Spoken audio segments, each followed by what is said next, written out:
कुसुमपुर का पुराना बाजार। रात का समय। ठंडी हवा में धुंध तैर रही थी। आधे टूटे स्ट्रीट लाइट्स टिमटिमा रहे थे और सन्नाटा इतना गहरा था जैसे हर आवाज कहीं खो गई हो। आरव, एक युवा लड़का, अपने कंधे पर बैग टांगे उस सुनसान बाजार से गुजर रहा था। उसके चेहरे पर चिंता साफ दिख रही थी। उसे तुरंत इस गांव से बाहर निकलना था। वो एक पुराने रिक्शा स्टैंड पर पहुंचा। वहां कुछ रिक्शा चालक आग के पास बैठे चाय पी रहे थे। आरव ने उनसे मदद मांगी। भैया, मुझे शहर तक छोड़ दीजिए। लेकिन सभी ने एक दूसरे की ओर देखा और मना कर दिया। इस समय उस रास्ते पर कोई नहीं जाता, एक ने धीमे स्वर में कहा। तभी अंधेरे से एक ऑटो रिक्शा उभरता है। उसकी हेडलाइट्स धुंध को चीरते हुए सामने आती हैं। ड्राइवर का चेहरा आधा अंधेरे में छुपा हुआ था। बैठ जाओ, उसने धीमी आवाज में कहा। आरव के पास कोई और विकल्प नहीं था। वो ऑटो में बैठ गया। ऑटो सुनसान सड़क पर तेजी से दौड़ने लगा। पेड़ पीछे छूटते जा रहे थे। हवा की आवाज और गहरा सन्नाटा। कुछ देर बाद सड़क जंगल में बदल गई।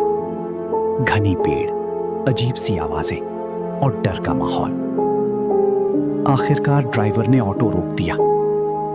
आगे तुम्हें पैदल जाना होगा, उसने कहा और बिना कुछ बोले वापस अंधेरे में गुम हो गया।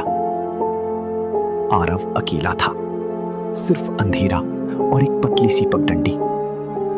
चलते चलते उसे एक टूटी हुई चाय की दुकान दिखी। लालटेन हवा में धीरे धीरे झूल रही थी। तभी अंधेरे से एक लंबा दुबला आदमी बाहर आया।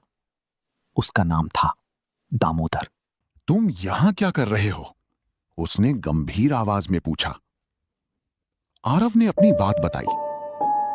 दामोदर ने उसे चेतावनी दी। ये जंगल सुरक्षित नहीं है। यहां कुछ है जो इंसान नहीं है।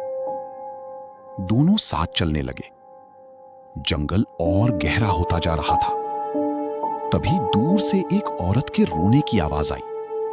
हवा तेज हो गई। पेड़ों के पीछे एक सफेद साया दिखाई दिया। लंबे बिखरे बाल, सफेद कपड़े, डरावनी आंखें। अचानक आरव के पैर रुक गए, जैसे कोई उसे पकड़ रहा हो। भागो! दामोदर चिल्लाया। किसी तरह वे गांव पहुंचे। गांव में सन्नाटा था, लेकिन कुछ लोग एक घर में इकट्ठा थे। वहां विमला और एक बुजुर्ग औरत ने उन्हें अंदर लिया। उन्होंने बताया, ये परछाई कई सालों से यहां है और अब फिर जाग गई है। अगली सुबह गांव में अजीब सा डर छाया हुआ था। तालाब का पानी भी बिना हिले स्थिर था। अचानक तेज हवा चलने लगी। पेड़ हिलने लगे और फिर एक विशाल काली परछाई पेड़ों के पीछे उभर आई। लोग भागने लगे। चीख पुकार मच गई। आरव ने हिम्मत दिखाई। इसका अंत करना होगा। दामोदर उसे एक पुराने जले हुए गोदाम में ले गया। अंदर दीवारों पर काले हाथों के निशान थे। एक पुराने रजिस्टर में सच्चाई छुपी थी। सालों पहले यहां आग लगी थी। कई मजदूर जिंदा जल गए थे।